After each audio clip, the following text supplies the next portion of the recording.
اعوذ باللہ من الشیطان الرجیم بسم اللہ الرحمن الرحیم۔ کتاب ذخیرہ قصص میں ایک سبق آموز واقعہ ہے کہ حضرت نوح علیہ السلام کی 5ویں پشت میں ایک حاد نامی شخص تھا جس کے 2 بیٹے تھے، ایک کا نام شدید اور دوسرے کا نام شداد تھا۔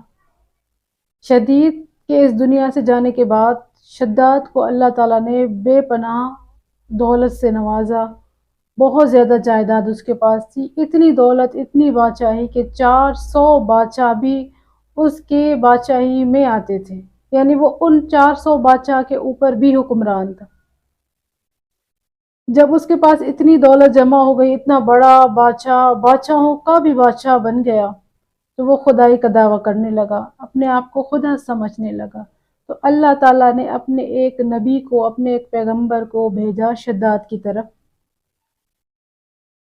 کہ جاؤ اور جا کے شداد سے کہو کہ خدا وہ نہیں، خدا وہ ہے جس نے اس کو نوازا ہے، جس نے اس کو خلق کیا، اس کے بعد پھر اپنی نعمتوں سے نوازا اور یہ دولت عطا کی۔ جب وہ نبی خدا شداد کے پاس آتے ہیں اور کہتے ہیں کہ شداد، تم جو خدا بننے کا دعویٰ کر رکھا ہے تم نے، اور تم جو خدا خود کو کہتے ہو، تو خدا تم نہیں، خدا تو وہ ہے جو اکیلا ہے، اور خدا وہ ہے جس نے تمہیں خلق کیا ہے، اور تم اللہ کی ذات پہ ایمان لے آؤ۔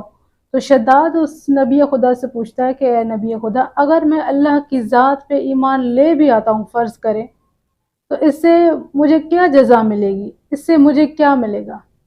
تو وہ نبی خدا کہتا ہے اگر تم اللہ کی ذات پہ ایمان لے آؤ گے تو اللہ تعالیٰ اس کے بدلے میں تمہیں جنت عطا کرے گا۔ تو شداد اس سے پوچھا ہے اچھا وہ جنت کیسی جنت ہوگی؟ تو وہ نبی خدا بتاتا ہے کہ وہ جنت جو اللہ تعالیٰ تمہیں اللہ پر ایمان لانے کے عوض عطا کرے گا، وہ جنت وہ ہوگی جو بہت زیادہ وسیع ہوگی، جس کے محل سونے کے ہوں گے، جس میں اللہ تعالیٰ کی ہر نعمتیں ہوں گی۔ وہ تمام تر تفصیلات شداد کو بتاتا ہے۔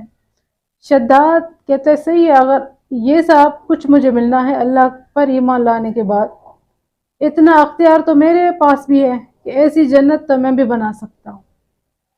شداد نبی خدا کی بات نہیں مانتا، اور اس دن سے جو بھی بادشاہ ہوتے ہیں ان کی طرف اپنے بندے بھیجتا ہے اور بڑی مقدار میں سونا، ہیرے جواہرات جمع کرتا ہے اور حکم دے دیتا ہے کہ جنت تیار کی جائے۔ شداد کے حکم پہ 2 سال میں وہ جنت تیار ہو جاتی ہے، اور وہ جنت ایسی جنت ہے کہ جس کے گھر، جس کی دیواریں سون اور چاندی سے بنی ہوئی، اور جو دیواروں میں شگاف ہوتے تھے وہ بھی موتیوں سے بھرے ہوئے تھے۔ اب جب یہ جنت تیار ہوئی تو اس جنت کا نام اس نے اپنے دادا کے نام یعنی ارم کے نام پہ رکھا، جو کہ اس کے دادا کا نام تھا۔ جب جنت تیار ہو گئی تو شداد کو بتایا گیا کہ اب جنت تیار ہے، آپ آ کے دیکھ لیں۔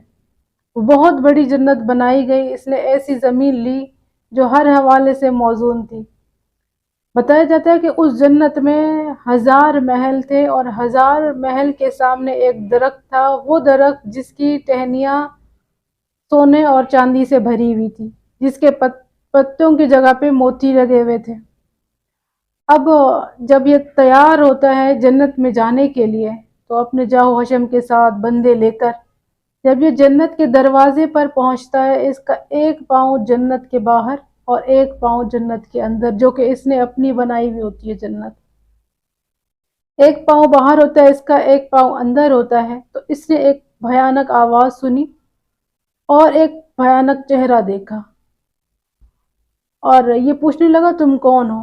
تو وہ کہتا ہے میں ملک الموت ہوں، اور تمہارا روح قبض کرنے آیا ہوں، بس تمہاری زندگی یہاں تک تھی۔